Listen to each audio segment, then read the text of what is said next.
Hello, everybody. CT here, back with my 2014 SEC football preview. And as you can see, the Kentucky Wildcats are up next. And Mark Stoops going into his second year with Kentucky as he continues to try to rebuild what Joker Phillips so eloquently destroyed. And Rich Brooks got the program up to where they probably about as high as they could have gone at that time.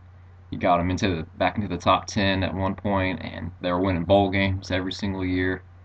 And I said they were a little bit better than what Mississippi State is right now. And Joker Phillips basically completely destroyed it. I knew it was a mistake when they named Joker the head coach in waiting, and yeah, I was completely right on that. It got really bad really quick, and it seems like as soon as Randall Cobb and Derek Locke, that that group of guys left, it just was horrible. They had no players left. None of Rich Brooks' recruits were left, and it just went down the drain really quickly. And I think the SEC has gotten better since Rich Brooks has left. So things are just getting tougher and tougher there. But Mark Stoops has recruited absolutely phenomenally somehow since he's been at UK. I don't remember exactly what ranking. They've had a top 25 recruiting class, I think, the past 2 years. I think they were in the top 20 this year, which is good, but I believe they're still not even like the top 10 in the SEC, so it's good and in the grand scheme of things compared to other teams across the country. But if you're not out recruiting teams in the SEC, it's not doing you much good because that's who you got to play.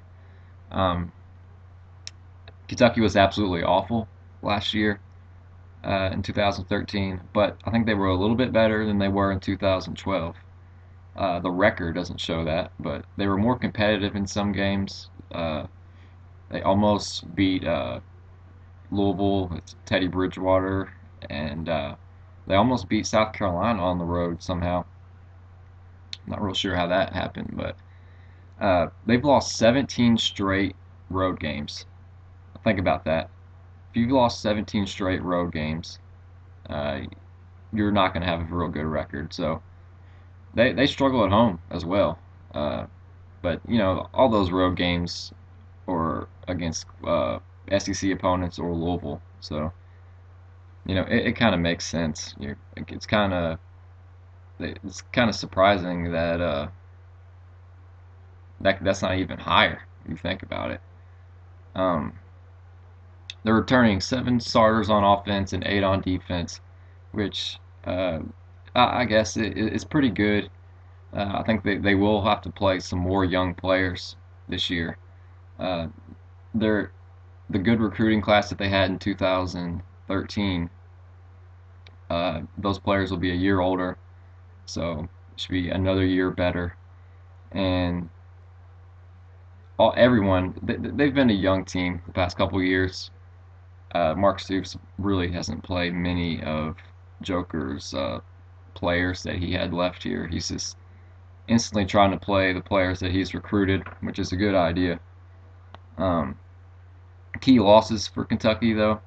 Braven Sanders, speed back that they was really their home run hitter the past 2 years, and that's a pretty big loss. But I'll get to the running back position here in a second. Avery Williamson is gone. This is by far their biggest loss. He was by far their best player on either side of the ball for the past couple years. Really, their only good player at all, really, at the particular time. You know, they got some other young guys who I think will be good, but he was by far their best player. A really underrated linebacker. I think he was all SEC. I'm not sure. I think he got drafted to the Titans in the was it like third round or something. So yeah, that's a big loss. If they could have had him coming back, that'd have been huge. And they lose Dante Rump and Mr. Cobble. Okay, Mr. Cobble. You have to be kidding me with that name. Am I the only one who ever talks about that? maybe it's because I'm the only one who ever pays any attention to Kentucky football at all. But that I've heard some pretty stupid names in my life, but Mr. Cobble. Okay, Cobble, fine. Your last name is what it is. But who names their kid Mister? Mister. I apologize to Mr. Cobble if he's by slim chance watching this right now. I'm sorry that your parents were that stupid. But yeah, two interior defensive linemen. So that that'll hurt a little bit. I don't think they were really that good, and they've recruited some guys that they'll probably plug in there and play immediately. But we'll see how that goes. But that's big. Your interior defensive line, and they've gotten gashed through the running game over the past couple of years. So that's probably I don't know. Maybe it's good to go ahead and get those guys out of there because they weren't doing them too much good anyways. Um, but key returners, Bud Dupree and Zadarius Smith, two really good underrated defensive ends that they do get back. I thought Bud Dupree was gone, but he actually is back, and that's huge. Probably Bud Dupree, I'd say, is definitely their best player. Will be their best player this year. He's been pretty good the past couple of years. He's kind of an outside linebacker slash defensive end who can really rush the passer when he has to, and he's not too bad at stopping the run. I think he's an NFL player for sure. And Zadarius Smith is a young guy. I think he's a sophomore this year, who he really played well last year. And JoJo Kemp's coming back. I think he's their best running back. And they need that in a bad way. They need playmakers on offense. Since Randall Cobb and Derek Locke have left, they really have had nobody who could really make plays when they needed to on offense. So that's huge, and he's a pretty solid back. Um, Ryan Timmons was a true freshman last year. I think he's by far their best receiver, really their only top recruit receiver that they had. I'm not sure if they probably have more coming in this year with that recruiting class that they have, but Ryan Timmons showed flashes last year, but they really need to get more consistent catching the football. Their quarterbacks, which I'll get to here in a sec, are got some good young quarterbacks, but nobody can catch the ball. So it really doesn't do you much good. They're undersized. They're pretty quick and pretty speedy guys. Speedy, smaller receivers, but they can't catch the ball. And you gotta catch the ball, and it's not gonna do you any good. Uh, Patrick Towles and Drew Barker will compete for the starting spot at quarterback this fall in camp. It will be interesting to see how that plays out. I think it's really a toss-up. Drew Barker is really a high school star in Kentucky. I think he was definitely the best quarterback in high school over the past couple of years in Kentucky, and really it's going to be hard to uh, not hand him the spot. I think you're going to lose. A lot of fans in Kentucky are going to be mad because they already love Drew Barker so much. And I watched his tape in high school, and it is impressive. He can run the ball. He run over some guys, and he has an arm on him. So Patrick Towles has played some over the past couple of years. Played all right. Still a young guy, but I think he'll be a junior. He's either be a redshirt sophomore, or I think he's a junior actually. But yeah, it'll be interesting to see who wins that. It's really a toss-up. But if I had to go one way or the other, I'll go Drew Barker just because I think he's probably better than Patrick Towles even as a true freshman right now. Which I think he's going to be a very solid quarterback for Kentucky over the next few years. Definitely keep an eye out on Drew Barker if you don't already know who he is. Um, let's get to their schedule this year. They open up with Tennessee Martin, and that should obviously be a win. If it's not, they're in for a long season. If it's not, and then they follow up next week with Ohio. I remember in the early 2000s watching Kentucky play Ohio at Kentucky, and it was a horrible year for Kentucky. They weren't. They were probably worse than they are now. And Ohio beat Kentucky and came into Commonwealth and shocked them. So this is a revenge game. Not really a revenge game because none of the same players, all the players that play then are long gone. But it is for UK fans because I know they remember that. But Kentucky should start out 2-0, which is very good for them. To build some momentum early, coming off of this awful season last year and 0-8 in the SEC. Um, then they go to Florida, and this is where it gets real. And ah, what's the streak right now? Is it like 27, 28 in a row that Florida's won over Kentucky? And I see the streak continuing in the swamp. Florida will be better than they were last year. And then they have a bye week. Then they come home for Vanderbilt.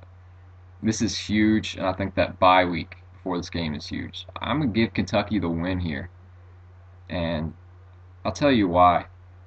Vanderbilt, without James Franklin, I think that is just a huge blow. I like Derek Mason, but I don't think he is the same caliber coach as James Franklin. And I like Kentucky coming off that bye week. They'll be 2-1 at this point, so it's not like the season has gone to hell. And I like Kentucky at home in that game. I don't think Vanderbilt Vanderbilt has lost some key players like Jordan Matthew and Austin Carter Samuels. So I like Kentucky to knock off Vanderbilt in that game. Then they got South Carolina coming in. South Carolina, even though Kentucky did give South Carolina a really tough game at South Carolina last year, you gotta go South Carolina here. But anything's possible. Then they got Louisiana Monroe at home, which Louisiana Monroe has been a very tricky team for a lot of teams over the past couple of years. But I think they're a different team now. I think they've lost a lot of players. That quarterback, what was his name? Something Browning or whatever. Colton. I don't remember what it was.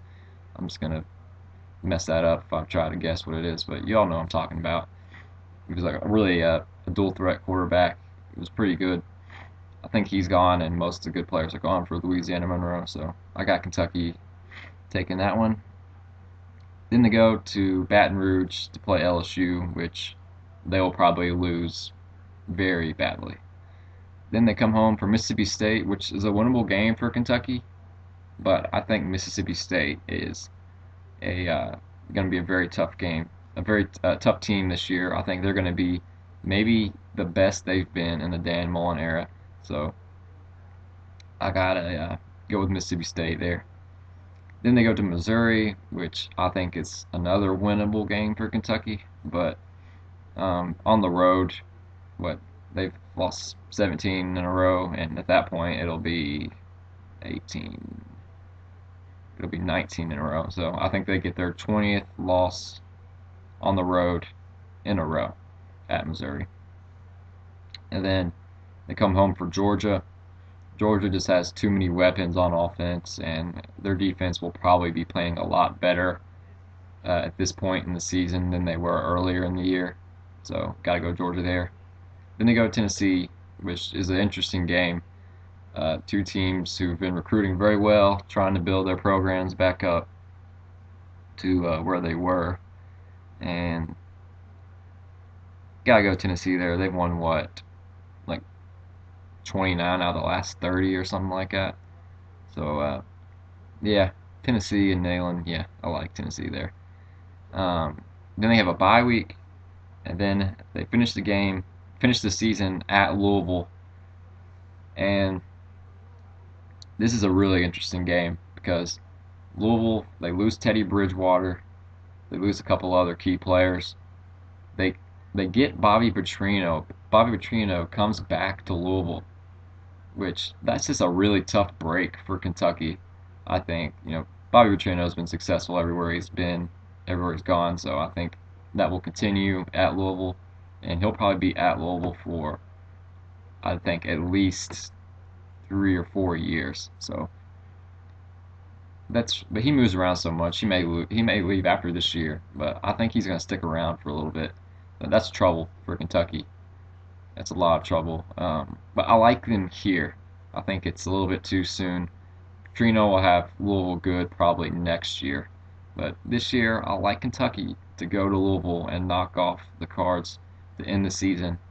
Where's that put them at? 5 wins, I think. 1, 2, 3, 4, 5.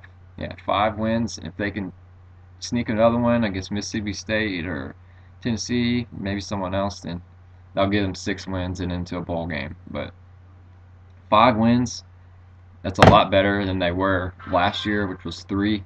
And I think next year they'll get back to a bowl game and they'll be back where they want to be. So yeah, that'd be a solid year for Kentucky. Uh, a successful year for Mark Stoops. I would consider it, depending, thinking about where they've been the past couple of years. 5 wins is pretty impressive, uh, and they can do better than that. Like I said, they could surprise a couple teams. I think. Real quick, I just want to talk about Kentucky. Talking about Kentucky reminded me of something here, about the state of the SEC in general. It's really incredible to me that it seems like, from what everyone's saying, that all the teams in the SEC are heading upwards. They're getting better. And if you think about it, going into last year, everyone thought that Missouri was going to suck and Auburn was going to suck, and they win their divisions. So think about how many good teams there are in the SEC right now, and the teams that aren't good right now are supposedly getting better, like Tennessee, Arkansas, Kentucky. If Butch Jones gets Tennessee back up to where they a powerhouse, and Arkansas gets a lot better and Kentucky gets a lot better, it's gonna be ridiculous. It's really scary how good the SEC is right now, but it's horrifying how good they can be or might be here within the next couple of years. But you could say on the other side of things that everybody can't be good, but everybody teams can be good, but their record may not necessarily show it. So Kentucky can improve a lot, but it may not necessarily show up. They could still be at the bottom of the SEC and be, 3 times better than they were previously in the last couple of years.